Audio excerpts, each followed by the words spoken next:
जय गजानन श्री गजानन पूजेविधी चॅनलमध्ये तुमचे सहर्ष स्वागत आहे।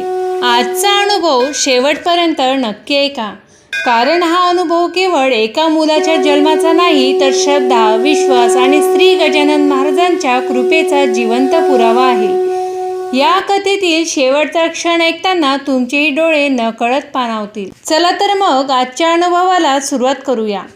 लग्नाला 2 वर्ष झाली होती। संसार सुखाचा होता, पण एकच दुःख त्यांच्या मनाला सतत टोचत होते। अपत्य प्राप्ती होत नव्हती।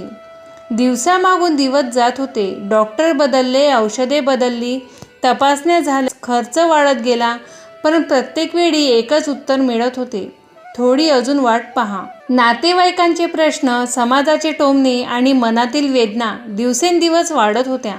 बाहेरून हसणारे ते दोघे आतून मात्र पूर्णपणे तुटले होते।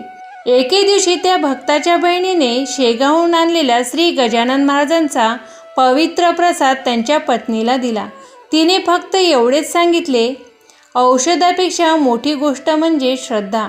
हा प्रसाद विश्वासाने घ्या, बाकी सर्व महाराजांवर सोडा। दोघांनीही मनापासून महाराजांना साकडे घातले। काही दिवसांनी अशी बातमी आली ज्यांनी ते 2 वर्षापासून वाट पाहत होते। पत्नी गर्भवती असल्याचे समजले। घरात आनंदाचे वातावरण निर्माण झाले। सर्वांनी श्री गजानन महाराजांचे आभार मानले। 8 महिने सर्व काही सुरळीत चालले। प्रत्येक दिवस आनंदात जात होता। पण 9व्या महिन्यात अचानक डॉक्टरांनी सोनोग्राफी केली आणि त्यांचा चेहरा गंभीर झाला।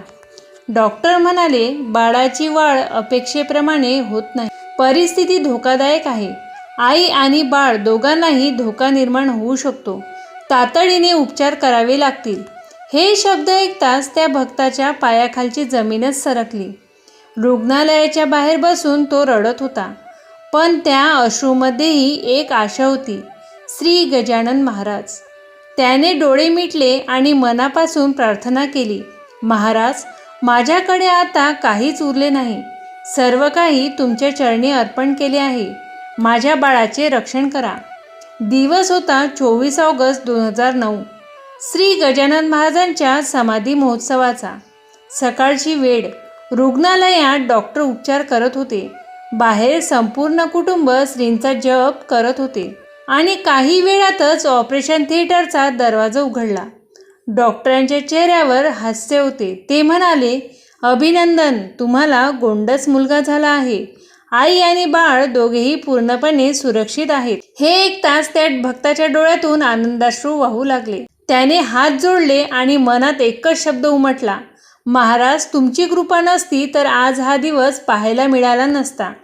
भक्त हो, हा अनुभव आपल्याला एकच शिकवण देतो, जिथे श्रद्धा असते तिथे श्रींची कृपा नक्कीच असते। संकट कितीही मोठी असो, विश्वास कधीही सोडू नका। योग्य वेळ आल्यावर श्री गजानन महाराज अशक्य वाटणारी गोष्टही शक्य करून दाखवतात। जर तुम्हालाही श्री गजानन महाराजांवर श्रद्धा असेल तर कमेंटमध्ये एकदा नक्की लिहा, गण गण गणात बोते। धन्यवाद।